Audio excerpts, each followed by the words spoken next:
parents et amis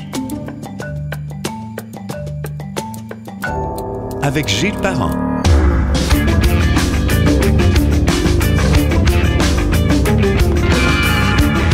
Bonjour et bienvenue à Parents et Amis que vous retrouvez sur plusieurs applications. La plupart des applications, on est très moderne, c'est incroyable. On a Spotify qui offre Parents et Amis, également Google Podcast, Balado de Apple et plus récemment YouTube avec le canal Parents et Amis. Et pour la plupart des gens, mais souvent c'est sur gillesparent.com, le vaisseau amiral où on va aller écouter les podcasts. Merci aux gens qui nous écoutent, de plus en plus de monde. Donc vous faites le travail que je suis pas capable de faire tout seul, c'est-à-dire faire connaître la bonne nouvelle. Merci beaucoup.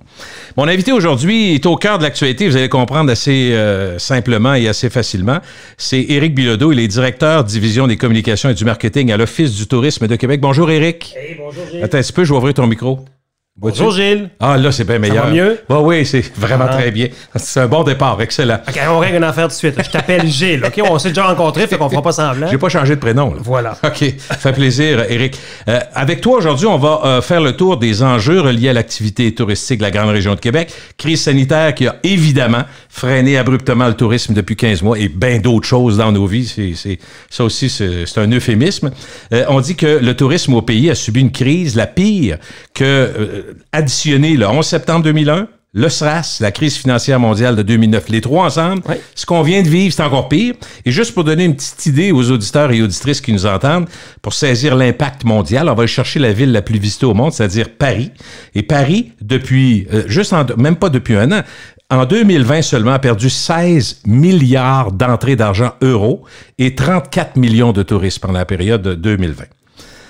Alors, malgré tout, comment ça va, Éric? Ben écoute, ça va bien. On a eu des périodes difficiles, mais on peut dire que la relance c'est là-dessus que vous êtes, est vraiment amorcée. Oui, on a une campagne publicitaire d'été qui roule en ce moment au Québec, puis très bientôt en Ontario. Et on prépare déjà l'automne et l'hiver. Donc, c'est moins triste qu'à pareille date l'année passée. Hein. On était encore confinés l'année passée à pareille date, rappelons-le. Là. Oui, puis il y a eu un peu d'ouverture pour l'été. Voilà. Et je sais pas si c'était de ceux qui, comme moi et certains de mes amis, on se disait, allez, la troisième vague va nous faire peur avec ça. J'y croyais plus ou moins, peut-être parce que ça allait trop bien l'été. J'ai vraiment, comme disent les Québécois, pogné un 5 minutes quand écoute, si tu savais comment on était parti sur une lancée au mois d'août-septembre, ça allait de mieux en mieux, et là, on était prêt pour un automne de fou l'année passée. Inutile de dire, comme toi, on a été surpris, mais bon, on sait jamais. Mais là, avec le vaccin, on a le vaccin un an plus tard. Oui. L'ouverture des frontières, ça commence à se parler pas mal dans les médias. De plus en plus, on sent que ça s'en vient, là. On sent qu'avec les États-Unis, de façon assez ouverte, là, les gens vaccinés, ça va aller quelque part au mois d'août-septembre. Donc, il y a des bons indices, mais effectivement, oui, on a été touchés. Je pensais qu'en septembre 2001, les attentats de New York, parce que j'étais dans le tourisme à l'époque, j'étais chez le groupe Transat, je pensais que j'avais... C'est la pire affaire, OK, ouais. Oui, mais là, effectivement, oui, les trois cumulés. Juste te dire, en février 2020, mi-février, j'étais en train de faire une présentation à des gens pour les convaincre de venir travailler en tourisme parce qu'on avait un problème de pénurie de main-d'œuvre avant la crise. Puis, 3 semaines après, les hôteliers, tout le monde congédié à coût de 500 puis de 1000 employés. C'est inimaginable. C'était inimaginable. Tout ce que tu veux. Mais on va clore, c'est-à-dire on va fermer pour aller vers du positif, mais il faut quand même parler un peu de qu'est-ce qui s'est passé. Jusqu'à quel point vous avez été frappé soudainement par la pandémie. Oui. Ben écoute, notre site Internet, par exemple, québeccité.com, reçoit 5 millions de visiteurs par année. Hein. C'est un site qui est très connu. C'est la porte d'entrée de plusieurs touristes? Ben oui, bien sûr. Et le trafic a chuté de 75% en une semaine en mars 2020. Ça te donne une idée. Oui. Donc, évidemment, ça a été très au ralenti. Mais, oui, très au ralenti. Les budgets ont été réduits, tout ça. On a l'avantage, nous, on fait partie de la Ville de Québec en tant qu'Office du tourisme. Donc, il y a là les avantages. On était quand même appuyé par une organisation solide, ce qui n'est pas le cas de d'autres ATR au Québec.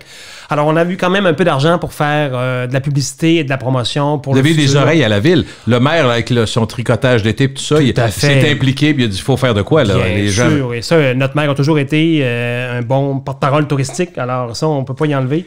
Et effectivement, donc, ça a eu des impacts. Quelques mises à pied, j'ai employés temporaires, mais la plupart étaient employés permanents de la Ville de Québec, donc ça aide aussi. Mais quand ça arrive, Éric, là, il y a tellement de choses que vous faites. Vous touchez à la restauration, le tourisme, l'hébergement, les activités, les voyages, croisières, les congrès, tout ça. Mais quand ça arrive, t'es pas prêt tant que ça, puis t'as beau parler de scénario de crise, ce que tu veux, Dans quel ordre tu commences? Tu gères juste les annulations. J'essaie de voir que vous êtes fait un genre d'ordre du jour. Là, t'as peu, il faut démêler ça. Là. Oui, écoute, premièrement, on est comme tout le monde, on a regardé ça tomber. Là, je veux dire, ça tombait de partout, tout fermait. Donc, la question de faire le bilan. Puis après ça, c'était d'aider nos membres, les hôteliers, les restaurants, les attractions touristiques, les aider d'abord à appliquer des programmes gouvernementaux pour de l'aide, pour garder le minimum pour rouler, les informer de ce qui se passait, parce que chacun a une vision dans son commerce, mais n'a pas une vision générale. Global, ouais. Alors, puis après ça, commencer à penser au futur. C'est-à-dire l'été dernier, l'hiver dernier, qui allait rester pour qu'on en puisse en faire la promotion. On appelait dans des commerces, on appelait dans certains petits auberges, ça répondait même plus. On était là. J'aurais C'était triste de même, c'est ça? C'était triste de même. Alors là, évidemment, ça commence à reprendre en vue de l'été. Puis on pense vraiment là, que ça va être reparti. On n'est pas, bien sûr, de retour à la normalité. Là. Écoute, la normalité chez les compagnies aériennes puis les compagnies croisières, là, ils nous parlent de 2025-2026. Ça te donne une petite idée. Oui, on ne peut pas revenir à la normale. En fait, on dit entre nous qu'on a à peu près reculé 15-20 ans. Oui, je le croirais. Alors, mettez l'industrie touristique il y a 15-20 ans à Québec, là, ben, c'est comme si je faisais un fast-forward dans ma carrière. On va repartir de là, puis on va remonter ça dans les années à venir. Ça va peut-être monter rapidement, mais ça va prendre quelques années. Puis il n'y a rien qui nous dit que ça va être pareil comme avant. Ça ne sera pas pareil comme avant. Avant septembre 2001, puis après septembre 2001, il y a des choses qui avaient changé. La sécurité dans les aéroports a toujours resté intense. Il y a des choses qui vont rester. On dit le gel dans les commerces. Les masques dans les avions, ça va oui. rester un bon bout de temps, les masques dans les avions. Ça c'est pas la semaine prochaine que ça va être enlevé. Est-ce que l'année passée, mettons, quand vous avez vu l'évolution, c'est-à-dire qu'il y a eu le gros coup en mars 2020, après ça, déconfinement, l'été, c'était mieux, les terrasses et restaurants ouverts, puis jusqu'au mois de septembre, ça allait bien. Est-ce que vous, mettons, dans les recherches, parce que tu dis qu'il y a 5 millions de personnes qui vont sur le site, avez-vous une différence selon qu'on confinait, qu'on déconfinait, parce qu'il y a eu 2-3 épisodes, est-ce que vous voyez vraiment dans l'intérêt des gens, dans la façon d'être, dans l'affluence, est-ce que ça changeait au fil des confinements et des déconfinements? Tout à fait, puis on le fait régulièrement, puis on vient de le vérifier d'ailleurs, il y a à peu près 3 semaines. Ça marche ensemble, hein? Ben oui, et puis avec Google, le web, c'est la beauté de la chose. Alors, il y a 2-3 semaines versus l'année passée, on est à 1000% d'augmentation d'intérêt, de gens qui recherchent des séjours, des voyages, puis qui s'informent sur la ville de Québec. Par rapport à l'été passé. Par rapport à l'été passé. Donc, c'est un bon signe. Là, les gens sont plus intéressés. On a encore le grand phénomène que la population québécoise, pour l'instant, parce que les Ontariens se préparent, font des recherches, mais ils ne réservent pas, hein, parce que les autres sont encore confinés. Ils sont sur la bonne lancée, mais c'est quand même... Mais si on met ça en gros, là, Éric, est-ce qu'on peut dire que vous, dans le fond, le tourisme nord-américain et européen, vous voyez plus 2023? Selon ce que vous avez comme... Ça ne veut pas dire qu'il n'aura peut-être pas cet automne un peu, là, parce que quand on parle d'ouverture, peut-être septembre-octobre, mais dans les faits, là... Nord-américain 2022, peut-être un petit peu d'Européens en 2022, puis après ça, Mexique, Asie 2023-2024. OK, moi, je connais rien, mais je vais dire ma perception. Je suis quand même curieux, là, puis j'ai lu un peu, je me suis préparé un petit peu. J'ai fait mes recherches, comme on dit. Oui. Mais est-ce que le fait que la vaccination est comme une nouvelle variable, on peut... dire que ce qui a été la faiblesse des grandes villes l'an passé, c'est que tout le monde s'est garoché en région. Sachant pas... Montréal a fait peur à bien du monde l'été passé, il faut être honnête. Là. Il y avait tellement de cas, les CHSLD, tout ça, fait que c'est rentré dans la tête du monde. Hey, la pire place, va jamais à Montréal. Fait que c'est un peu exagéré, mais ça se comprenait. Je pense que tu peux dire ça aussi. Mais cette année, moi, j'ai pas le sentiment que les grandes villes, Montréal, Québec, Sherbrooke, Trois-Rivières, nommons-les, vont être autant affectées. C'est-tu le sentiment que vous avez? C'est-à-dire qu'on voit que le plein air et les grands espaces et la nature sont encore très populaires, mais on a certains indicateurs de réservation dans les hôtels puis des recherches dans Internet qu'il y aura un peu plus de demandes que l'année passée. On a eu à peu près un 40% d'occupation l'été passé à Québec. OK. On espère un 50 à 60% d'occupation cet été. Mais évidemment, il y a tellement de facteurs qu'on ne contrôle pas. Que je te dis qu'on espère parce qu'on fait bien du bruit avec l'argent qu'on a pour attirer du monde, mais on ne contrôle pas les événements sanitaires et autres. Ce que vous voyez, est-ce que c'est essentiellement du tourisme interprovincial, canadien, ou surtout le Québec? Mettons qu'on essaie de décortiquer sur 100% que vous attendez. Ce qu'on voit en ce moment, c'est que ça sera très québécois, au moins à 80-85%. Oh, OK. Le restant sera peut-être un peu d'Ontarien. Puis les Ontariens, ben, s'ils viennent pas en juin, juillet, parce que là, ils sont en déconfinement, ben, on les attendra en août, septembre, octobre. C'est des beaux mois pour visiter Québec, mais ça va probablement s'arrêter là. Dans le fond, pas vraiment d'Américains, pas vraiment d'international. Là, parce que dans le fond, tu élimines ceux de l'Ouest canadien qui viendraient en avion. C'est pas que les avions sont arrêtés, mais dans la tête du monde, on n'est pas rendu là. Fait que vous dites, c'est probablement des gens qui, par proximité, vont venir visiter la région de Québec. Puis aujourd'hui, je parlais avec un collègue, puis je disais, si jamais ça repart aux États-Unis à l'automne, comment on pourrait les courtiser, parce qu'on n'a pas trop d'argent non plus pour courtiser le marché américain, mais on se disait, OK, on va faire juste le nord, l'État de New York, Vermont, New Hampshire, en clientèle qui vient en automobile, via les médias sociaux, ça coûte pas trop cher, donc c'est comme ça qu'on va les titiller au début, parce qu'on va vouloir observer aussi, avant de mettre bien de l'argent pour les attirer, là, on va vouloir observer comment ça réagit, tu sais, veut pas. On n'a jamais vécu ça. Hein? Fait que je peux pas me référer à il y a 4 ans. Là. On l'a pas vécu.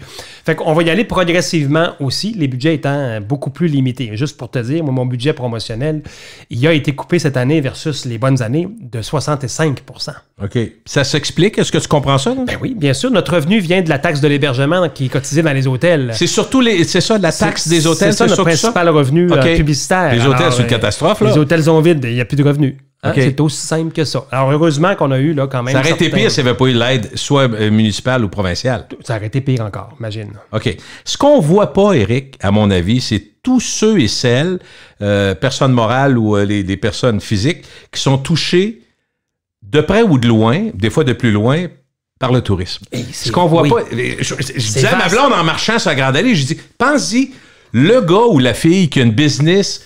d'organiser des mini-parties, de louer des chapiteaux. Tu sais, là, c'est de la pointe de l'iceberg. Mais tous prêts à m'en nommer plein, des sous-contractants qui sont dans le trouble. Le jeune qui travaille dans les restaurants, les femmes de chambre dans les hôtels. Le tourisme, c'est large. C'est une des grandes industries à Québec quand tout va bien. Là. Après le gouvernement puis le milieu de l'assurance. C'est un top 5 dans l'emploi d'une année? C'est le troisième, si je me souviens bien. Là, c'est des chiffres d'il y a 2-3 ans. Fait qu'on commence à être mêlés. Non, mais quand même. Ça fait travailler top 5, plein de monde. Pas, là. Mais non, les réceptions dans les hôtels, les salles de réunion, les balles, ça, les balles de graduation, on le voit bien, les voyages d'affaires, les voyages aériens, le monde les employés dans les aéroports. Est-ce que vous travaillez avec le centre des congrès, M. Bouchard? Bien sûr, bien Donc, sûr. c'est la même chose. Ben oui. Puis là, malheureusement, on a perdu des bons employés dans les derniers mois parce qu'il fallait qu'ils gagnent leur vie. Il y en a qui ont changé de domaine. Il y en a qui vont revenir parce que c'est une passion de travailler dans le tourisme. Puis je vais te dire... on comprenait mal la pénurie de main-d'œuvre, parce que c'est tellement un beau domaine. Tu rencontres des gens en vacances. En général, tu rencontres des gens heureux. Oui, quand tu travailles en tourisme, là. Mais c'est un beau domaine. Mais là, évidemment, l'économie et les médias ont fait que, bon, ça a alarmé le monde, puis ils sont allés travailler dans d'autres domaines. Mais on espère qu'il y en a qui vont revenir parce que, puis je pense aux nouveaux retraités aussi. Il y a des vrais beaux emplois, des belles rencontres. T'as-tu une job pour moi? Moi, j'ai du temps un peu, là. Écoute, si je te disais qu'il y a je suis dans le tourisme depuis 30 quelques années, puis j'y ai rencontré ma femme il y a 31 ans. Ah, donc ça tu vois ce qui peut arriver, hein? Non, ça peut mener à ben des plans. Moi, j'essayais de voir comment vous avez fait. C'est sûr que tu vas me dire, on n'a pas eu le choix, là. On était forcés d'eux. Mais tu sais, quand tu es dans une crise comme la crise sanitaire, où tu sais même pas si ça va marcher la semaine prochaine, s'ils vont te changer de couleur, les bleus, les rouges, puis tu essaies de planifier. Dans le fond, la planification elle doit être à court terme. Vous n'avez pas le choix. Tu sais, je pensais à P. Michel Bouchard. Des fois, il dit on fait ça 10 ans d'avance. Là, il faut qu'il se calme. Là. Ça, c'est l'extrême, là, je comprends, pour les congrès, parce que bon. Mais pour vous... On est dans le court terme. Là, je te dirais qu'on est dans on est dans le 6 mois et moins. Okay. Parce qu'on attend justement de voir comment ça va réagir.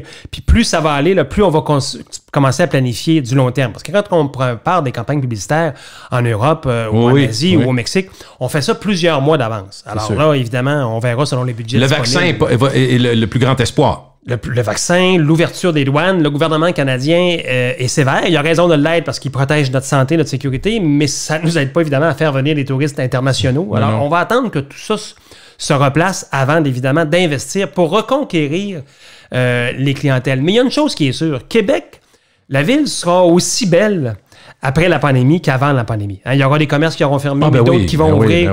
Donc, les gens nous disent, est-ce que ça va revenir, le tourisme? Oui. Oui, le tourisme va revenir. À quelle vitesse, vous ne savez pas? À quelle vitesse? Ça va être plusieurs années avant que ça revienne à ce que c'était. Puis, on veut pas tout le temps que ça revienne comme avant non plus. Tu sais, si tu te souviens, là, les compagnies de croisière, les bateaux qui arrivaient l'automne, puis trop de monde dans le Vieux-Québec, dans le Vieux-Port, on veut essayer de contrôler ça aussi. Parce qu'on veut pas remplir la ville avec trop de touristes au détriment du confort des citoyens. Ce qu'on recherche, c'est un bel équilibre. On est fiers de notre ville, on veut que les gens viennent la visiter, mais il faut que tout le monde y gagne au change, puis les citoyens aussi. Ce qui risque d'être difficile pour vous, puis ça, c'est juste ma perception d'observateur, c'est que ceux qui ont mangé le bas, on va dire comme il faut, depuis 15 mois, si tu y vas avec une stratégie qui est très équilibrée pour 5-10 ans, on va dire, regarde, c'est beau l'équilibre, mais peux-tu remplir nos chambres? Fait que ça va être de moduler entre des demandes pressantes de gens qui ont perdu beaucoup d'argent. Moi, j'ai entendu des millions de perdus par les hôteliers, puis que des frais, tu peux pas dire, on ferme tout, on s'occupe plus de rien. Une chambre vide un soir, ça se récupère pas. Non, c'est ça, exactement. Puis souvent, il y en a plusieurs. Puis, tu sais, ce qui est très étonnant, on se parle de ça, puis on se dit...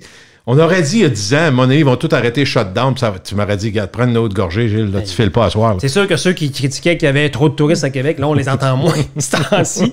Mais faut trouver l'équilibre. Parce que c'est vrai qu'il y a des fins de semaine là, avec les croisières où ça devait... 25 000 personnes, des fois, dans le Vieux-Port, tout ça qui arrivait, quand il y avait beaucoup de bateaux. Parce qu'en septembre, c'est une grosse période de voyage d'Européens, plus les croisiéristes. Fait que là, avant de dire oui à 6-7 navires de croisière en même temps dans la ville, ben là, on va regarder à les répartir un peu plus, puis ça se travaille longtemps d'avance. L'industrie des croisières, elle est arrêtée complètement. Okay? Presque partout, ça repart. Ça font repart des dans les tests, Caraïbes, tranquillement. Ça repart en Europe, mais je vais te dire, les bateaux remplis à 50% de capacité. Distanciation. Obligation de prendre les autobus de la compagnie de croisière pour faire des excursions. Tu peux plus marcher dans la ville en liberté quand dans une escale comme tu le faisais avant. Fait que là, on va bénéficier de tous ces apprentissages-là. On a des premiers navires inscrits pour venir à Québec septembre 2022. OK, donc 2021, on n'enverra pas de bateau de croisière habituel. Le Transport Canada interdit tous les navires de croisière de 100 passagers et plus jusqu'en février prochain. Donc ça, c'est réglé. On travaille sur 22 et 23. Le port travaille fort là-dessus. On travaille avec eux autres. Mais est-ce que les navires vont venir? On n'a pas de garantie. Mais ils vont pouvoir venir, mais ça ne veut pas dire qu'ils vont être là. Ils vont pouvoir venir. Mais je vais te dire une affaire. Quand le premier navire de croisière va arriver à Québec, puis qu'il va sortir dans la brume le matin à l'île d'Orléans, puis que c'est beaucoup des Américains à bord. Le romantique qui parle. Ça va être toute une victoire, je vais te dire. Là. Et puis, les gens nous disent, on n'en veut plus de croisières parce que l'image des croisières a été ternie à cause de la pandémie. Non, on devrait tous aller sur les quais ce jour-là pour leur souhaiter la bienvenue. Là, parce que ça va être une fichue victoire quand on va avoir notre premier navire. Puis ça, c'est juste pour les croisières, ce que je te dis là. Bon, j'en parle avec émotion parce que les croisières, j'aime bien ça, là, mais on sait comment ça va être dur de convaincre des compagnies de revenir sur Québec puis de remplir les navires. Puis il faut repartir quasiment à zéro. C'est pas des farces. Mais c'est un challenge aussi, c'est une opportunité. Est-ce que tous les aspects, c'est-à-dire le tourisme, c'est une chose, mais je veux dire, bon, on parle des hôtels, on parle des gens dans le Vieux-Port, des gens dans le Vieux-Québec. C'est pas toute la même réalité que ceux qui sont dans la couronne de Québec. Est-ce que vous avez les demandes sont semblables aussi vraiment? Parce que désavantagés, entre guillemets, c'est pour ça que je me disais, en temps normal, oublions la pandémie quelques secondes, revenons-nous à 3 ans, 4 ans avant. J'ai des amis, t'as plein de gens que tu connais qui disaient dans le Vieux-Québec, avec les croisières, ça marchait très fort, ça montait à chaque année. Il y avait des touristes à Québec comme rarement. La ville était belle, puis il y a un accent qui, depuis 2008, avait été mis sur le tourisme, sur la beauté de la ville, sur la fierté. Fait que tout ça a amené beaucoup de monde, puis ça marchait fort. Fait que là, je me dis, est-ce que ceux qui ont bénéficié d'années exceptionnelles, ils se sont gardés 2-3 piastres pour une année difficile? Est-ce que vous en avez entendu parler? Est-ce qu'il y en a qui étaient plus près? Ouais, les bons gestionnaires, oui. Écoute, oui, parce qu'on ne sait jamais quand on est dans ce domaine-là. Hein, on peut dépendre d'une guerre mondiale ou de quelque chose. Puis là, personne n'avait prévu une pandémie, mais c'est arrivé. Ouais. Oui, la plupart avaient prévu la chose. Ils vont être capables de passer à travers. Heureusement qu'ils auront de l'aide gouvernementale. Parce que ça prend deux, là, oui. Oui, parce que plus c'est long, plus c'est dur. Et c'est long. Ça fait 1 an et demi que l'industrie est arrêtée, là. Puis c'est mondial. T'sais, on peut pas juste dire que c'est au Canada que ça va mal. Il y a une justice dans le monde. Là, c'est partout le tourisme dans le monde, ça a été dur. Si on se compare, on va se rendre compte qu'il y a des gens plus mal pris que nous autres aussi. Là.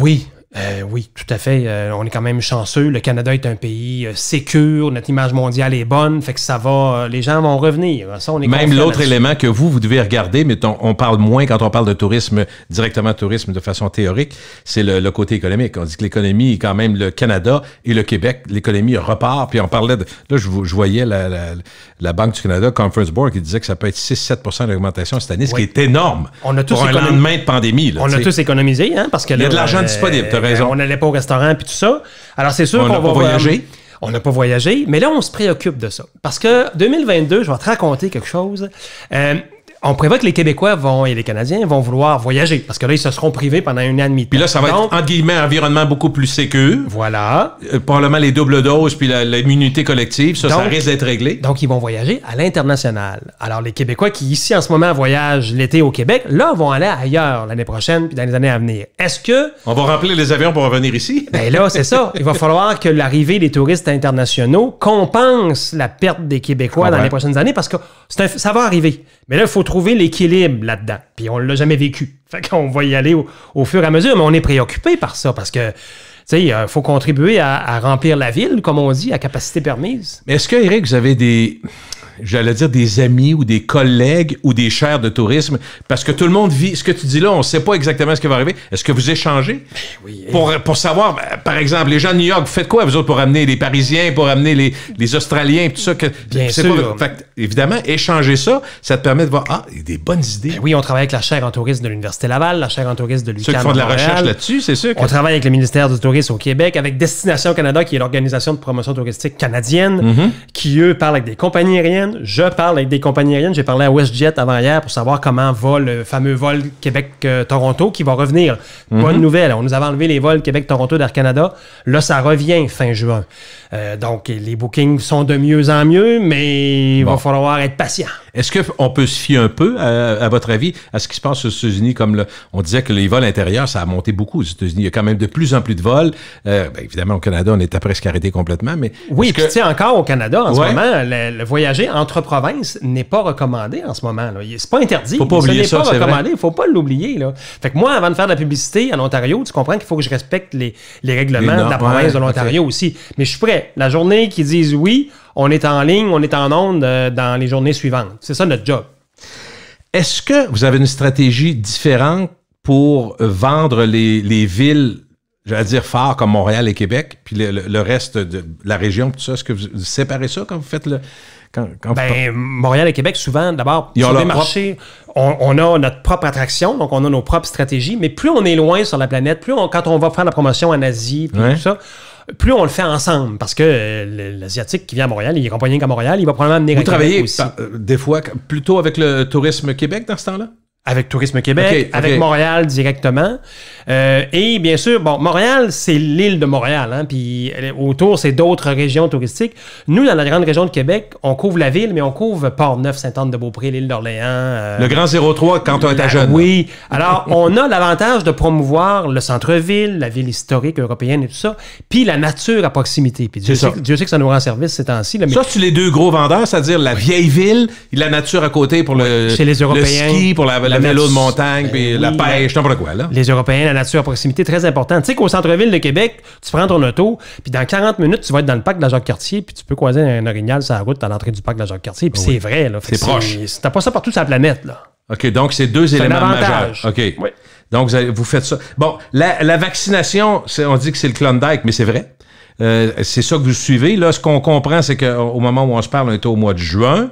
On commence déjà à dire que on sait maintenant que le gouvernement fédéral, la fameuse quarantaine qui dérangeait beaucoup de gens qui voulaient partir puis revenir, elle va s'estomper au fil de l'été. C'est ce qu'on a dit. On n'a pas donné de date, mais au fil de l'été 2021. Pour les Canadiens. Pour les Canadiens, c'est ça. Un touriste, un Français qui arriverait demain matin, là, il est encore obligé de faire la quarantaine. Mais ça va se lever dans les prochaines semaines. Là. Ça va évoluer, tout ça, si tout va bien. Puis là, il y a une pression américaine, de ce que je comprends, pour la frontière terrestre, parce que là, elle existe, mais uniquement pour les camionneurs et les travailleurs essentiels. C'est ça que je comprends, là? Exact. Puis on a hâte que les Américains puissent revenir nous voir.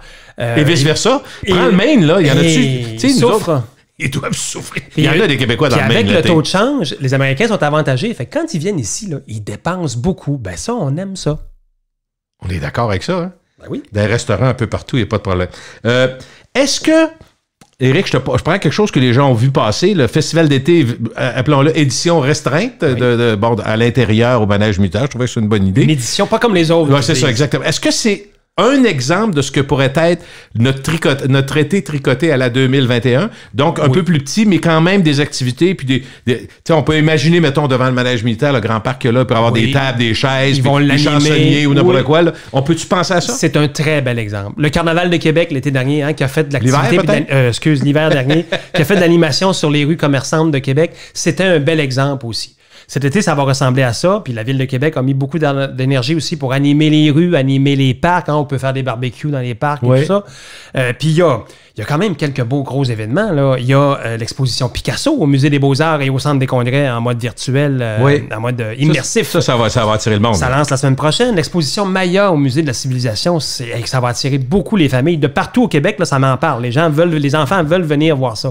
Alors, on a quand même des beaux attraits, heureusement, hein, des attraits gouvernementaux. 2 parcs nationaux, 2 musées d'État dans une même ville, c'est important, c'est rare. 4 parcs nationaux dans une même région touristique, c'est rare qu'on a ça.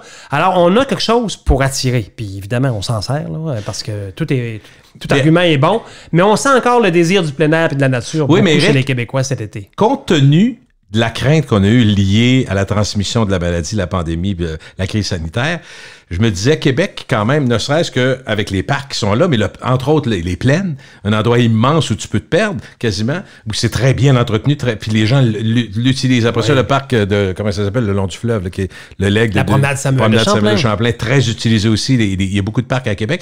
Fait que je me disais, ça s'explique que des gens disent, mettons qu'il y a une certaine crainte encore, peu importe les raisons, de dire qu'on veut faire ça à l'extérieur. Il y a quand même moyen d'être dans la région de Québec aussi, puis être à l'extérieur, puis avoir du fun. Ben oui, on a plein d'attraits et de parcs extérieurs. Puis tu sais, on est une belle grande ville. On aime ça être une grande ville quand on veut jouer dans le cours des grands. Puis on aime ça être une petite ville quand ça fait notre affaire. Puis c'est quoi? Tout à fait vrai. Ça fait notre affaire d'avoir une ville à grandeur humaine. Parce que pour Toronto et Montréal, c'est pas évident. Là. C'est pas évident d'attirer du monde. Encore moins que nous autres. Parce que de la nature, il y en a encore moins que nous autres en ville. Là. Éric, faut que je te dise, l'an passé, on a fait une petite escapade en Ontario. On avait loué, puis finalement, on était chanceux. Au mois de juillet, on était capable d'y aller, puis la patente. Puis c'était quand même très bien. Sauf que, juste pour te dire, quelque chose d'inimaginable. À un moment donné, a dit, les enfants, on était 2 familles, puis il y a des enfants qui n'étaient jamais allés à la tour du CN. Je sais, il faut aller à Toronto une journée. On était à l'extérieur un peu, auprès d'un lac en villégiature. Donc, on s'en va à Toronto. Puis là, j'ai dit, on est arrivé à la tour du CN, on était 7 personnes dans la tour. Là, on parle d'un samedi matin, là, où il y aurait eu des centaines, peut-être des milliers de personnes. Fait que je me disais, autant que c'était triste, autant que c'était inimaginable d'être au centre-ville de Toronto, que moi, je trouve de plus en plus belle, la ville de Toronto. Ils ont fait des efforts, vraiment. Tu sais, autant le Québec... bord de mer, entre autres. Ah, ben oui. Puis ils ont amélioré beaucoup de choses. Toronto est une ville plate, elle est plus animée maintenant, le théâtre de la rue, puis tout ça. Comme Québec s'anime beaucoup plus qu'avant. Fait qu'on le voit depuis 10-15 ans. Mais allez là, puis là, j'ai dit... Prenez note que je pense pas dans votre vie que ça va arriver encore, de monter en haut de la tour du CN puis qu'il y ait plus d'employés que de clients. Et vrai. Fait qu'à Québec, il y a dû se vivre des choses comme ça aussi. Là. Oui, j'ai un ami qui me disait, j'étais allé à Toronto l'année passée, puis je couchais dans un hôtel à côté de la tour du CN où j'ai payé ma chambre 119$, alors qu'en temps normal, elle sera à 400$ la chambre. Oui, puis peut-être qu'il était 40 personnes dans l'hôtel. Tu comprends? Peut-être. C'est tout à fait possible. Donc, est-ce que vous avez participé, l'Office du tourisme à Québec a participé à donner des idées au gouvernement, entre autres pour les bons de réduction, les forfaits. Je sais que c'est le ministère du Tourisme, tout ça, mais le maire là-bas me disait, écoutez, l'effet multiplicateur est important. Si on donne 2 nuits, une 3e gratuite, on pense que les gens vont rester plus longtemps. C'est comme un objectif de garder le monde un peu plus longtemps. C'est tout ça, je comprends? On vient de lancer une campagne promotionnelle dans laquelle on dit aux gens, si vous réservez 2 nuits et plus dans la région, on va vous donner une carte cadeau, carte de crédit prépayée de 75$ pour dépenser ici en ville. Okay. L'idée vient des gens de la région de Québec. OK. Vous avez participé à ça? Tout à fait. Puis après ça, on en a parlé au ministère du Tourisme, qui, oui, a embarqué avec nous via différents programmes de financement pour financer ça. Alors, ce genre d'idée-là, souvent, c'est localement, parce qu'une autre ville va faire autre chose. Puis Montréal, c'est pas la même chose. C'est Québec. Ça, ce que tu me dis là, c'est... Ça, c'est juste la ville de Québec qui a lancé cette campagne-là. L'année passée, Ottawa faisait des rabais de 100$ si tu réservais 2 nuits ou 3 nuits et plus l'été. Chaque ville a ses idées. L'année passée, il y avait la CEPAC aussi, il y avait des rabais, puis ça a marché, ils en ont manqué. La carte de membre de la CEPAC annuelle. La carte annuelle a été vendue à 50%. Ils l'ont refait cette année. Ils ont vendu les cartes en un avant-midi. C'est pire que le festival d'été quand tu as un gros nom. Fait que ça a marché. Ces incitatifs-là fonctionnent. Ben oui, parce que c'est sûr que là, tout le monde reste au Québec. Alors, écoute, on se parle, on est mercredi. Je voulais aller coucher à Baie-Saint-Paul ce samedi parce qu'on allait voir des amis dans le coin. Baie-Saint-Paul est pas mal plein samedi soir. Ben voyons, en fin de semaine, c'est une bonne nouvelle. Puis il y a un hôtel qui restait de la place, il exigeait 2 nuits d'hôtel. OK. Pour prendre ma réservation, alors que j'en ai besoin juste d'une nuit. Ça te donne une idée. C'est en région, déjà, c'est déjà en région. Il n'y a pas tant de chambres que ça à louer? Non, mais on est quand même juste à la mi-juin. Okay. Alors, c'est un indicateur. Si on appelait dans certains hôtels de Québec, est-ce qu'on verrait qu'il y a des réservations qui sont en hausse par rapport à l'été passé? En ce moment, C'est tôt un peu? Ou? Oui, légère hausse par rapport à l'année passée, mais les gens attendent à la dernière minute pour réserver parce qu'ils savent qu'il y a de la place. Okay. Et parce que... Ils attendent le beau temps, ils attendent de savoir s'il va faire beau, entre autres. Ils attendent la température, puis ils attendent pour être sûr aussi que le gouvernement ne dira pas qu'ils revirent de bord et qu'ils ont ralenti. Là. Fait que les gens ne veulent pas vivre des déceptions, ils en ont vécu assez dans la dernière année. Là. Fait que les gens attendent à la dernière minute. Ça, on le voit clairement. OK. Fait que ça va encore plus incertain sur ça, ce qui va arriver. Non, un élément de plus à conjuguer. Non, mais c'est vrai. Est-ce que... moi, j'ai l'impression qu'au sortir de ça, pour le tourisme, le plus durement touché, c'est le secteur de l'hôtellerie. Est-ce que je me trompe? L'hôtellerie, la restauration... la restauration, il y en a qui ont fait du take-out. L'hôtellerie, effectivement... Je ne dis pas que ça n'a pas été touché, la restauration. J'ai eu des podcasts avec des restaurateurs qui étaient découragés de mettre à pied. Je me rappelle de Pierre Moreau du groupe Resto Plaisir. Gilles, on a 1000 employés, on va en mettre à pied 700. Là. Je me suis jamais levé un matin en me disant « je souhaite de vivre ça un jour ». Mais oui, l'hôtellerie, c'est ce qui a été le plus durement touché. Puis sais-tu quoi? Je le disais à Jean-Yves Germain pour y avoir parlé dans un podcast. Je disais, moi, Jean-Yves, j'avais l'impression que c'était fermé, les hôtels. C'était même pas fermé l'année passée. Ben non, imagine mais il n'y a personne qui y allait, mais il dit, t'es pas tout seul. Ça a été considéré par le gouvernement comme étant un service essentiel. T'es d'accord qu'il n'y a pas grand monde qui le savait, là? Je suis d'accord qu'il n'y a pas grand monde qui le savait. Puis évidemment, on a fait de la promotion. Tu sais, nous, pendant la pandémie, on ne pouvait plus parler aux Ontariens et aux Européens et tout ça. Fait qu'on a viré nos médias sociaux pour parler aux gens locaux, pour dire d'aller consommer dans le restaurant local, puis la commande de nourriture à distance, puis tout ça. Puis même dans le temps des fêtes, je me souviens, à la fête de l'amour, la Saint-Valentin. Saint-Valentin, oui. On disait aux gens, écoutez, il y a un moment donné, vous êtes tannés de voir votre salon, là, allez coucher une nuit à l'hôtel avec votre femme, même si vous habitez Québec, ça va changer l'air, ça va changer le mal de place. Ça marche un petit peu, pas tant? Un petit peu. Ouais, c'est des petites initiatives, mais qu'est-ce que tu veux? On faisait ce qu'on pouvait. Hein? Mais l'achat local, moi, j'ai le sentiment que ça a pris en 2020. Ça va rester. Oui, exactement ce que j'allais dire. Je dis pas que tout le monde va acheter local, mais j'ai l'impression que cette sensibilité-là, puis en même temps, autant pour la nourriture que pour les éléments qu'on... Tant mieux, puis ça va nous permettre encore de la faire plus connaître à nos touristes internationaux quand ils vont revenir. Tant mieux si ça reste. Encourageons-nous d'abord notre industrie locale, avant d'acheter à l'international et d'acheter des vêtements chinois. Petite tergiversation, bien qu'on est dans le thème. Une des choses dont on entend le plus parler, des fois on rit entre amis parce qu'on connaît pas l'impact réel, mais les touristes internationaux, entre autres, et peut-être canadiens, tu me diras, s'intéressent beaucoup à la chose, tu sais, Wendake, les Premières Nations. Oui. Est-ce que c'est encore un élément, peut-être plus à l'international, mais qui est vendeur à Québec? Oui, à l'international, comme tu dis. Plutôt, pour les Européens, pour les Asiatiques, pour les Mexicains, c'est très attractif parce qu'évidemment, ça fait partie de l'histoire canadienne et tout ça, puis on en est fiers, on est chanceux, on a un bel endroit, Wendake, Québec, avec hôtel et musée et tout.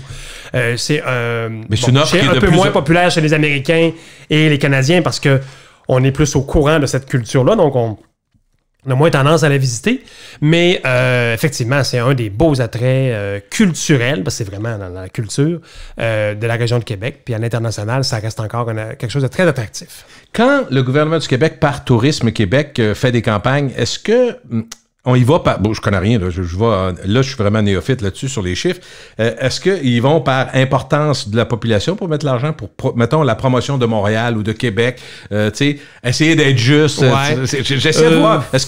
Pas vraiment. On y va par marché géographique et par expérience. C'est-à-dire, on décide on va séduire les Français parce qu'on sait d'abord qu'il y a un bon potentiel. On fait pas grand-chose en Suisse parce qu'on sait que la Suisse ne répond pas vraiment au Québec. Fait qu'on met l'argent... des coups d'épée dans l'eau, probablement. C'est ça. Fait qu'on aime mieux séduire les pays qui y répondent bien. La France, la Belgique, le Mexique, la Chine, le Japon, la Corée, l'Allemagne. Donc, puis... évidemment, on y va par expérience. On va vendre l'expérience plein air, on va vendre l'expérience ski, on va vendre l'expérience centre-ville, festival et autres. On vend pas vraiment des lieux géographiques, on vend des expériences. Ça nous permet de dire, tu veux faire du ski au Québec? Ben, manque pas Tremblant, puis manque pas Région de Québec, il y a le Massif puis le Mont-Saint-Anne à côté. T'sais. Éric, est-ce que ce que les gens veulent, ce que les gens font, ce que les gens achètent, ce que les gens louent, au fil des années, influence ce que vous allez faire après? Est-ce que vous ajustez selon ce qui est... Parce que vous avez ça comme... Tout le temps. Oui, parce que vous avez maintenant une facilité avec l'informatique de colliger ça rapidement et de dire, oh, OK, ça, c'est de plus en plus populaire, il faut s'enligner là-dessus. Là. Oui, tout à fait. Avant, il fallait faire des sondages, on avait un résultat un an après. Là. Maintenant, avec le quasiment temps réel. C'est quasiment en temps réel. Et ça, on regarde ça énormément parce qu'il y a des modes. Il y a des modes qui qui arrivent parfois, puis elles meurent au bout de 6 mois, 1 an. Donc, ça sert à rien de mettre de l'énergie là-dessus. Mais il y a des modes qui sont plus tendances et qui vont rester. Puis nous, il faut le savoir parce que on s'en sert. On s'en sert comme élément attractif pour ajuster le produit aussi, pour parler à nos hôteliers, parler à nos attractions touristiques, de s'ajuster en fonction, exemple, d'une clientèle asiatique. Ils ont des besoins particuliers. Si vous ne le faites pas, vous n'aurez pas de Chinois qui vont aller visiter votre endroit. Alors, vous n'avez pas le choix, faites-le. T'sais. J'en profite parce que tu es là, je n'avais pas prévu ça, mais quelqu'un me disait, puis j'ai dit probablement qu'il y a des raisons que moi je ne vois pas. Il me disait, je trouve qu'une des faiblesse de Québec, même puis que c'est quelqu'un qui adore la ville, là, comme je pense que pas déjà sont fiers et ils aiment leur ville. Une des faiblesses, puis il me donnait 2-3 exemples, je vais te les soumettre, puis c'est sûr que ça arrive sur votre bureau 1000 fois, puis il y a des raisons. C'est la petite utilisation de l'eau à Québec.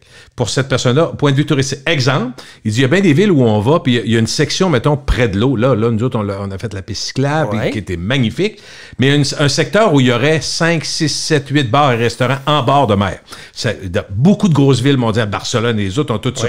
Il me disait, il y aurait un attrait, on s'en va dans le vieux, mettons. Exemple. Ça, c'est le premier. Deuxième, l'exemple de Paris, évidemment, c'est le fleuve La Seine, c'est autre chose, là, mais les bateaux-mouches qui sont innombrables et l'expérience d'aller voir le soir se promener. Il n'y a pas autant d'affaires à voir en Bordeaux, là, je comprends. Mais tu sais, des mini-croisières, des mini... soit pour les baleines ou pour autre chose. Il y en a peut-être, puis tu vas me dire, écoute, t'es dans le champ, Gilles, il n'y en a pas dans... Mais lui, il disait, ou des bateaux aéroglisseurs qui traversent le bord, qui pourraient... Tu sais, non, des expériences, les amener à l'île d'Orléans, puis tout ça. On parlait en soirée, si le pont de Québec était éclairé éventuellement, de faire un tour, puis ça serait majestueux. Bon. Tu comprends? Bon, voici la question large. Est-ce qu'on utilise assez le fleuve en étant une ville qui est née du fleuve et du rock? Alors, écoute, on peut toujours faire plus, mais on l'utilise quand même pas mal. C'est vrai qu'on n'a pas beaucoup de bars et restaurants sur le bord de mer parce que la ville est ainsi faite. Mais au niveau des excursions maritimes, le Louis-Joliette est toujours plein l'été en temps normal. Les touristes adorent aller voir la chute Montmorency. La chute Montmorency, elle se jette dans le fleuve Saint-Laurent. Puis ça, pour un touriste étranger, c'est impressionnant, la chute Est-ce que ça se fait par l'eau? À part quand il y avait les grands feux, je sais qu'il y avait beaucoup de bateaux qui y allaient, mais... Non, il faut y aller par la route. En voiture. Puis c'est sûr qu'on a déjà regardé la possibilité de faire des petites navettes fluviales pour aller, exemple, rejoindre la marina de Cap-Rouge, le futur quai qui va être aménagé à Sainte-Anne-de-Beaupré. Mais à cause des marées, c'est très difficile. Il y a beaucoup de courants. Hein? Voilà. Je me disais ça doit être une raison. C'est une des raisons. Mais c'est sûr que le fleuve reste très important dans le produit touristique de Québec. D'abord, il rassemble, il unit Montréal, Québec et Lévis. Et le fleuve, c'est un des fils conducteurs dans l'industrie touristique partout au Québec parce que Québec, on est la porte d'entrée pour l'Est du Québec. Hein, les touristes européens qui arrivent sur les vols de Transat Paris durant l'été, ils s'en vont pas vers Montréal, ils s'en vont vers l'Est du Québec. C'est pour ça qu'ils atterrissent à Québec. Alors, on a un rôle important. Avant de partir, mettons, de l'Hexagone, est-ce qu'ils savent qu'ils vont faire ça? Est-ce qu'on leur vend Québec et l'Est et Québec et la nature? On leur vend Québec et l'Est. Quand un Européen débarque à Québec, on s'assure qu'il va, si possible, s'en aller vers l'Est au lieu de vers l'Ouest. Puis quand même, quand ils atterrissent à Montréal, on fait tout pour qu'ils se dirigent vers nous, pour pas qu'ils partent vers l'Ontario, parce que s'ils partent vers l'Ontario, on les reverra pas. Parce que dans un voyage, c'est quand même limité. Hein. Éric, je vais te faire rire, mais je suis certain que tu sais de quoi je parle. Je vais parler. Il y a un tour opérateur qui m'avait dit un moment donné, puis je suis parti à rire, il avait dit, il y a des gens qui veulent être efficaces puis profiter de leur argent pour leur voyage. Mettons des Européens qui arrivent, puis là, ils rentrent à Montréal, puis là, ils disent, moi, je veux voir les chutes Niagara, je veux voir le Wendake, je vais aller le matin de bonne heure avec un guide voir caler un orignal, je vais aussi aller voir le Saguenay, très important, puis la Gaspésie, tour de la Gaspésie, mais ils ont 7 jours. On a vécu ça dans les années 80-90. C'est moins pire à ça? C'est moins pire, les gens sont à cause d'Internet. Grâce à Internet, les gens sont beaucoup plus documentés maintenant. Mais tu sais, en Europe, les distances sont petites. Hein? Oui, ici, c'est vrai. Là, juste les distances ici, ça aller au lac Saint-Jean, là, eux autres, c'était un méchant périple. Là, et c'est loin pour eux autres. Nous autres, on va là, ça prend 1h30. Là. Fait que c'est la densité est tellement différente, c'est ça. Mais maintenant, avec Internet, les gens préparent beaucoup plus leur voyage qu'avant. OK. Est-ce que y a-t-il des choses, mettons, dans les 15-20 dernières années que vous avez fait, puis que vous faites beaucoup mieux aujourd'hui? C'est-à-dire, est-ce que vous apprenez, vu que c'est plus intense le tourisme, là, on parle évidemment de la pandémie, c'est une pause, là, mais avant ça, j'ai eu l'impression que ça croissait beaucoup à Québec, le tourisme. Est-ce qu'il y a des choses qui vous rendent, que vous avez comprises et qui vous rendent meilleur aujourd'hui? Oui, bien évidemment, toute l'utilisation du numérique là, en temps réel, parce que c'est tellement important. L'exploitation de la saison hivernale. Ça, c'est un gros tournant. Et oui. Ben écoute, il y avait tellement de monde à Québec l'été qu'il fallait répartir la clientèle touristique davantage sur les 12 mois de l'année. Puis l'hiver, c'est pas évident. C'est tout un défi d'attirer les touristes ici, mais une fois qu'ils sont arrivés, ils sont charmés. Tu sais, le beau tapis blanc puis la patente, là. Un Mexicain, il n'a jamais vu ça de sa vie. Là. Puis il y a bien des Européens qui n'ont pas vraiment de neige en permanence. Alors, S'il rentre avec un moins 27, par contre, ça peut arriver qu'ils trouvent qu'on est loin des de... fois, mais écoute, voir des fois le visage des touristes qui voient une charrue à neige passer, là, j'ai déjà pensé d'ailleurs à organiser des tours de charrue pour des touristes, là, parce que ils sont ébahis de ça. Pourquoi pas? Puis nous, l'hiver, on trouve qu'il fait froid, puis souvent on dit que c'est la saison morte. Elle n'est pas morte. Il y a un gros potentiel d'attraction internationale ici l'hiver, mais c'est tout qu'un défi aussi. Les gens arrivent, ils sont pas habillés, ils n'ont pas les manteaux qu'il faut. Comment tu vas t'acheter un manteau d'hiver au Mexique, ils n'en vendent pas, tu sais. Fait qu'ils arrivent avec leur petit coup de vent. Ils rentrent chez La Tulipe? Fait qu'on les rentre chez La Tulipe. Ils rentrent chez La Tulipe, entre autres. Non, mais c'est vrai, je comprends. Mais il y a un gros potentiel, là. Et quand on y pense, Éric, qu'est-ce qui est le plus différent que Québécois que les autres n'ont pas, sinon l'hiver? Parce que la chaleur, il y en a qui n'ont. Le Vieux-Québec, on comprend que c'est notre côté européen. La ville la plus européenne, peut-être. Exact. Reconnue par l'UNESCO. L'UNESCO, là, chez les clientèles européennes et asiatiques, là, ça sonne très important. Ah oui? Les Asiatiques, eux autres, ils s'arrangent dans une vie pour faire tous les sites de l'UNESCO sur la Terre. OK? Oh, OK. Tant que c'est important. Je savais pas que c'était si important. Ah oui, beaucoup. Ici, on connaît le voit moins ça. C'est ça, on en parle mais moins. La clientèle internationale, donc on l'utilise beaucoup, cet argument-là. On est chanceux d'avoir ce titre-là. Alors ça, on est très particulier là-dessus. L'hiver, le côté froid, oui, mais le côté unique de l'hiver. Même Montréal, c'est plus chaud un peu. Fait que est-ce que c'est autant hiver? Il y a bien des Montréalais qui vont dire on va faire du ski dans la région de Québec parce qu'on est plus sûr. Ils n'ont plus les conditions de neige qu'il y avait il y a 20 ans. Et le carnaval de Québec, bonhomme carnaval. J'ai eu le privilège, de par mon travail, de voyager à New York. T'as fait le bonhomme, toi? Non, mais j'ai eu le privilège d'aller à New York, Paris, avec bonhomme carnaval. Écoute, t'arrives à Paris, t'arrives à New York. Conte-moi ça. Je me demandais si c'était pas cliché. J'ai déjà marché une coupe de rue pour aller à une présentation qu'on faisait pour séduire les New-Yorkais pour venir à Québec l'hiver. Puis là, on était avec bonhomme carnaval parce que là, il fallait qu'il arrive dans l'hôtel. Puis là, tout le monde allait l'applaudir en arrivant. Écoute, on avait de la misère à avancer tant que les gens nous arrêtaient. Le pouvoir attractif et séduisant de bonhomme carnaval, c'est mondial, puis c'est dur à expliquer, c'est magique. Mais est-ce qu'il identifie au moins notre région? Tout à fait. Des fois, on se dit en face, hey, bonhomme carnaval est encore plus connu que la ville, tu sais. Est-ce que vous savez, par ordre, qu'est-ce qui influence le plus les gens pour venir à Québec? Tu sais, P. Michel Bouchard, juste pour te dire, lui, il me disait, quand on fait un congrès, souvent, c'est la sécurité en premier, puis après ça, les autres éléments. Mais vous, pour le tourisme, quels sont les points d'attraction les plus intéressants qui reviennent le plus? Le top 5, mettons. Je te dirais le cachet historique. La gastronomie, on a une réputation. Il y a des bons restaurants à Montréal, mais je vais te dire, à Québec, on a une réputation solide en gastronomie sur le plan international. L'aspect sécuritaire, oui, il est en 2e ou en 3e place. Et la nature à proximité d'une ville, ça, c'est un caractère très important que les gens recherchent. Et nous, on l'a, puis on le dit, puis on s'en vante. Bien, avec raison. Est-ce que le fait d'être québécois, vouloir venir québécois ailleurs au Québec, en région, nous autres, on est une région pour d'autres, mais québécois ou canadiens ou américains ou européens, ça va changer les intérêts? L'ordre va changer? Ce qu'eux autres veulent voir? On pense qu'il y a certains intérêts qui vont changer versus avant la pandémie. Exemple, le plein air était en 4e place. Il risque de monter en 3e ou en 2e place. Le plein air, l'intérêt du plein air, ça va rester. OK, ça va rester. Donc, il va falloir travailler avec ça, sachant ça. Il faut bonifier l'offre? Jamais j'ai parlé dans nos campagnes publicitaires, jamais on a parlé autant là, des parcs en ville et tout ça versus avant la pandémie, parce que là, on sait que c'est ça que les gens recherchent. Les gens, pour l'instant, ont encore peur des foules. Hein? Fait qu'on leur dit, vous venez à Québec, c'est une ville, mais il y a des beaux grands parcs, vous allez pouvoir visiter des affaires, mais aussi vous étendre, faire des pique-niques. Ça, c'est tout à fait lié à la pandémie. Là. Tout à fait. L'après-pandémie. Tout à fait lié à la pandémie, et ça va rester pendant un bon bout de temps. Ça veut-tu dire qu'on pourrait encore bonifier l'offre de plein air? Parce que je sais qu'il y a du vélo de montagne, il y a de la marche en montagne, il y a du canot, il y a tout ça, mais... Oui, elle pourra être encore bonifiée. En exemple, en vélo de montagne, ça fait 4-5 ans qu'on met beaucoup d'énergie avec les différents centres de vélo de montagne autour de Québec pour la promotion. Je vais te dire, on commence à être drôlement reconnu en Ontario, dans l'Ouest canadien et dans le Nord-Est américain comme destination de vélo de montagne, alors que personne ne nous connaissait il y a 7-8 ans. Est-ce que ça fait partie de votre travail? Par exemple, quand il y avait le Red Bull Crash Ice, qui est une belle vitrine internationale, il me semble, peut-être que je suis dans le champ. Écoute, évidemment, la dernière année et demie, on ne peut pas s'en servir, là, mais est-ce que vous travaillez aussi pour avoir des événements qui vont... je comprends que le dossier des Olympiques, moi, je suis très content qu'on l'ait mis de haut encore. Là, ça coûtait ça cher. Écoute, je ne rentrerai pas dans la politique des dossiers, mais l'événementiel, surtout quand ce sont des événements télévisés mondialement, comme le Red Bull, comme le Grand Prix cycliste, c'est sûr que c'est toujours intéressant, d'abord pour attirer du monde, puis pour la Ville de Québec, mais pour nous, ça fait des images incroyables. Et il y a moi, un jour, il y a des années, j'ai vu un reportage à la télévision à un moment donné, puis ça se passait à Prague. Ben, depuis ce jour-là, là, je sais qu'un jour, je vais aller à Prague. Je suis pas allé encore, mais je vais y aller. Qu'est-ce qui t'avait charmé? Ce que j'avais vu dans ce reportage-là. Mais c'est beau, Prague aussi. Je ne veux pas t'écœurer, mais moi, je suis allé. J'ai hâte. Fait tu sais, les fois, quand on participe ou quand ces événements-là sont télévisés, les gens nous disent c'est quoi les retombées? C'est pas la semaine d'après. Là. Mais vous le dites-tu? C'est ça, je me demandais. Mettons, Red Bull Crash Ice, on l'a eu quand même, puis ça a parlé beaucoup. Ça a eu des Moi, tout le monde s'est fait prendre être, mettons, un aéroport, même n'importe où dans le monde. T'es à l'aéroport, tu as des vidéos qui passent dans les aéroports. Hey, Red Bull Crash Ice à Québec. Oui. Exemple, Red Bull Crash Ice, ça a eu des retombées incroyables en Ontario pendant des années de temps.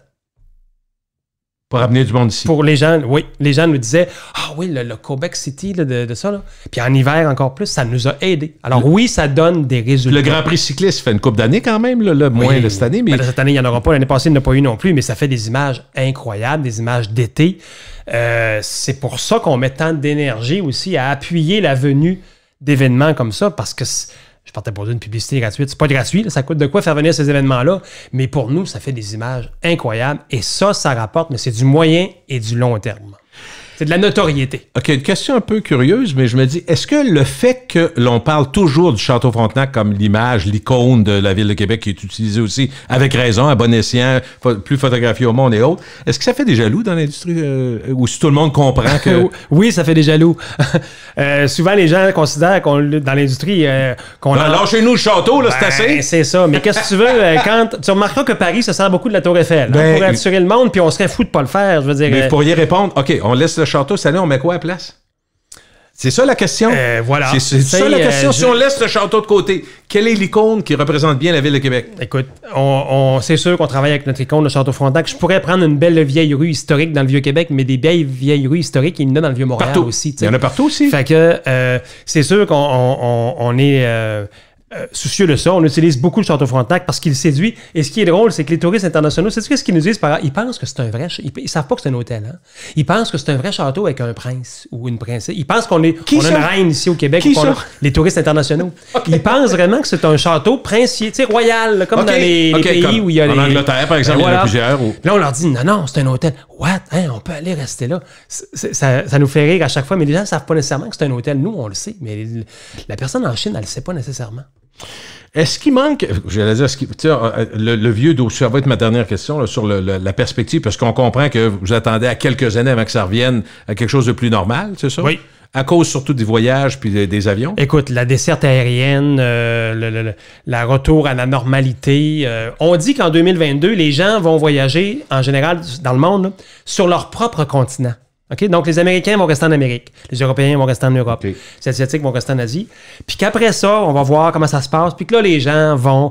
Puis on est un peu de même. Tu sais, moi, avant de m'en aller là, au Vietnam, je vais attendre 2-3 ans. Comprends-tu? Je vais aller plus proche, mon premier voyage. Parce que là, l'avion... Même la croisière, moi, je me dis, ça m'attire pas tout de suite. Là. Je te dis pas que c'est pas propre, puis qu'ils nettoient pas, puis qu'ils font pas attention. Mais... Écoute, leur image a été vraiment ternie, les croisières, par rapport à la pandémie, mais... Dieu sait que ça va être sécure sur les navires dorénavant parce qu'écoute, ils prennent, puis je vois ça aller, là, ils prennent toutes les mesures nécessaires et ça va rester parce qu'ils ont vraiment souffert de la mauvaise publicité. Rappelle-toi, les premières semaines de l'épidémie là, au Japon, les navires pleins de... Ça avait été drôlement géré. Ouais, c'est ça, puis ils se sont rendus compte qu'effectivement, ça a eu des impacts. Peux-tu penser les investissements pour des bateaux comme ça? Sur les navires de croisière, là, les buffets, dorénavant, c'est plus toi qui vas te servir ta propre assiette. C'est quelqu'un qui va te servir.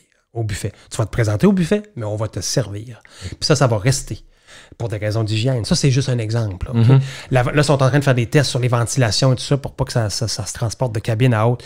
Ils mettent des millions de dollars, mais c'est des multinationales. Ils sont capables de le faire, mais ils n'ont pas le choix. Ils n'ont pas le choix. Ils n'ont pas le choix.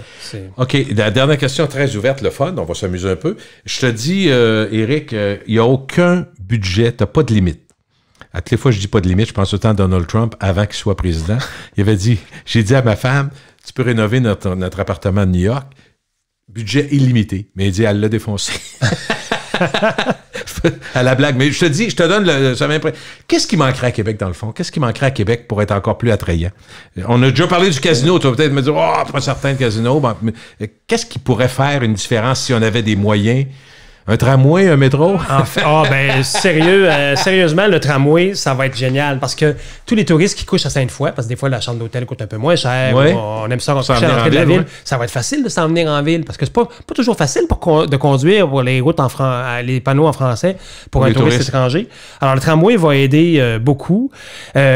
Ta question est bonne. Sur un angle promotionnel, je te dirais, si le budget était illimité, là, on travaillerait à faire venir davantage d'émissions de télé et de tournages de films internationaux. Ça a marché, ça, l'affaire? La Corée, c'était quel pays? La Corée du Sud. Je me demande jusqu'à quel point ça va marcher, mais on me dit, t'as peu, ça a été fort. C'est incroyable, les retombées. Puis ça, là, quand ils nous ont appelés il y a des années, ils nous demandaient 20 000 $ en service pour les appuyer à venir. Puis là, ils nous disaient que c'était une série de télévision asiatique.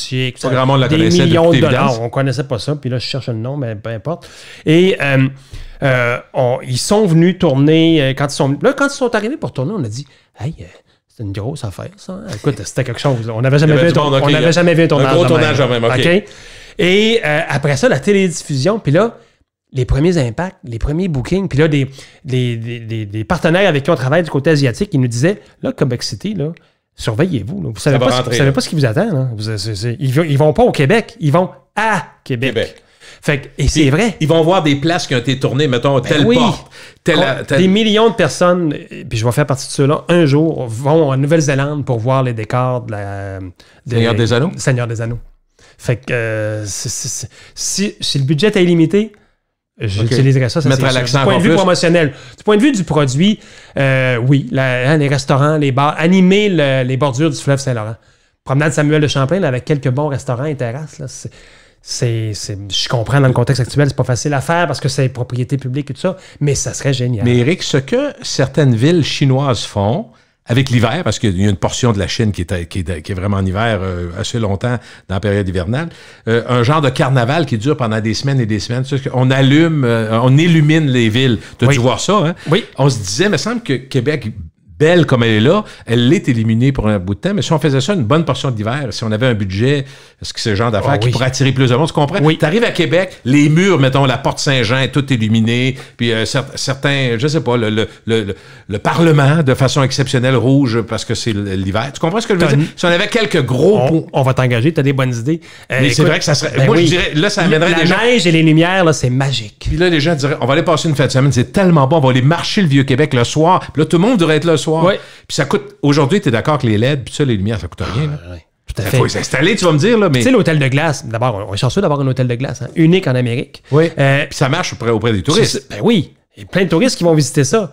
Mais qui couchent là, moi, je me dis toujours, 500$ pour me faire geler le cul, je suis pas sûr. Excuse-moi, là, mais je suis pas sûr que j'irai. Mais il y en a plein qui... Je le sais. Hey, tu sais quoi, je vais leur laisser la place. Sais-tu quoi? Ils commencent la nuit dans l'hôtel de glace, mais de toute façon, dès que tu as une chambre dans l'hôtel de glace, tu as aussi une chambre dans l'hôtel intérieur. Ils peuvent finir au chaud. Ils finissent au chaud, parfois. Parfait. Mais...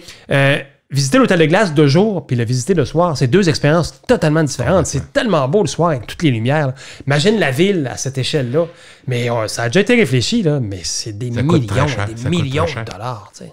Oui, mais moi, en tout cas, peut-être partir plus petit, là, mais la section Vieux-Québec, les murs, là, et Seigneur, que je voudrais voir l'impact que ça a. En tout cas, dans votre prochain comité, tu soumettras l'idée. Si vous avez besoin, j'ai du temps un peu, moi. On peut toujours améliorer le produit touristique, mais je vais te dire, à Québec, on est vachement bien équipé parce qu'il y a pire que nous comme destination. Puis moi, je le vois, là, je fais des événements internationaux, les journalistes viennent.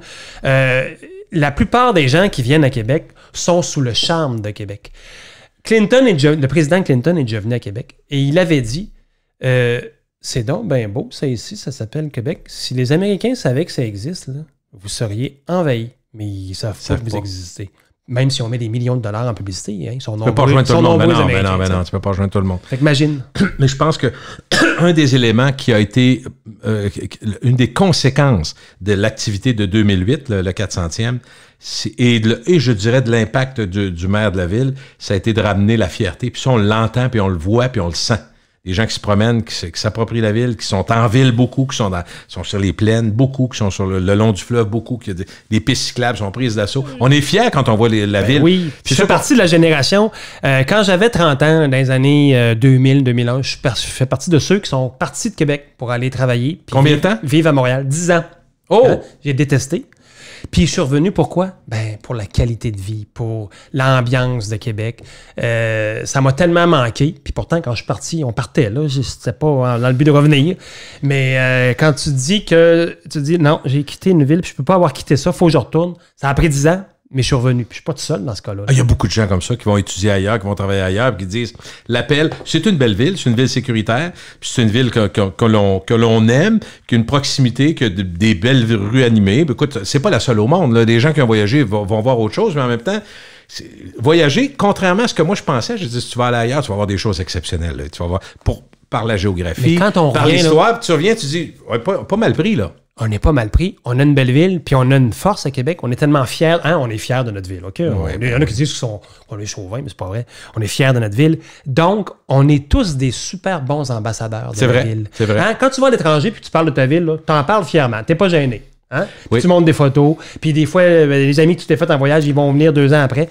Ça, là, c'est un élément très fort et on veut renforcer ça. On veut équiper les gens de Québec avec des images, puis avec des moyens numériques maintenant, puis des applications mobiles parce que on va vouloir se servir gentiment, entre guillemets, des gens de Québec pour nous aider à faire la promotion de Québec pour refaire venir le tourisme international. Je vais te raconter une petite anecdote en terminant. Ça fait 5 fois qu'on termine, mais tu vois, c'est ça le podcast. On n'est pas pressé. Ben, c'est bon. La circulation s'en vient pas, la météo non plus, tout va bien.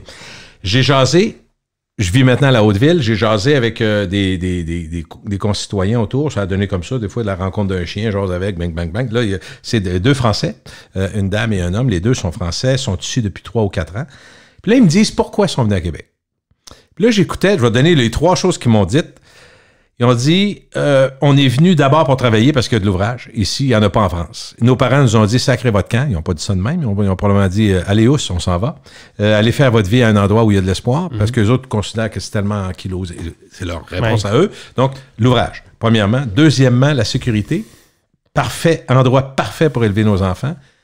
Donc, l'emploi, la sécurité, puis les grands espaces. Son mari fait du vélo, elle aime aller marcher en forêt. Ça correspond à ce qu'on s'est dit aujourd'hui. Hein? Exactement, c'est ça que j'allais dire. Vous, le tourisme, et ceux qui viennent vivre ici, ils n'ont pas passé 2 semaines ou 3 jours. C'est à peu près les mêmes axes qu'ils attirent. Donc, lâchez pas, vous êtes à votre place. Notre devoir, c'est d'offrir aux gens ce qui les attire.